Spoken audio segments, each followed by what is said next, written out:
नमस्कार मित्रांनो, मी नामदेव सूर्यवंशी. मित्रांनो, राज्यात आता ज्येष्ठ नागरिकांना 3,000 रुपये मिळणार आहेत.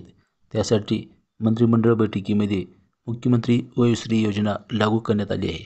याची सविस्तर माहिती आपण पाहणार आहोत. तत्पूर्वी चॅनलवर नवीन आला असाल तर चॅनलला जरूर सबस्क्राईब करा व बेल आयकॉन नोटिफिकेशन ऑल करा. असेच माहितीपूर्ण व्हिडिओ तुम्हाला सर्वप्रथम मिळून जातील. चला तर व्हिडिओला सुरुवात करूया.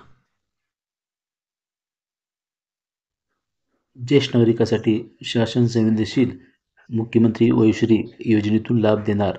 5 फेब्रुवारी 2024 रोजी हा मंत्रिमंडळ निर्णय घेण्यात आलेला आहे. राज्यातील ज्येष्ठ नागरिकांना मोठा दिलासा देणाऱ्या मुख्यमंत्री वयोश्री योजनेस राज्य मंत्रिमंडळाची मान्यता.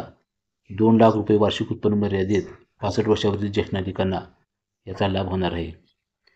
ज्येष्ठांमध्ये अपंगत्व, अशक्तपणा याचे निराकरण करण्यासाठी आवश्यक उपकरणे खरेदी करणे तसेच मानसिक स्वास्थ्य संतुलित ठेवण्यासाठी मनस्वास्थ्य केंद्र, योगोपचार केंद्राद्वारे प्रबोधन व प्रशिक्षण देण्यात येणार आहे.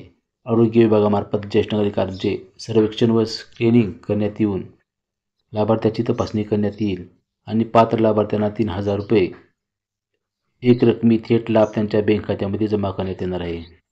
केंद्राची राष्ट्रीय वयोश्री योजना राज्यातील निवडक जिल्ह्यात राबविण्यात येते. मात्र मुख्यमंत्री वयोश्री योजना राज्यातील सर्व जिल्ह्यात राबविण्यात येईल. या योजनेसाठी 480 कोटी रुपयाच्या खर्चास मान्यता देण्यात आली आहे. अशा प्रकारे आपण ह्या योजनेची माहिती पाहिली आहे.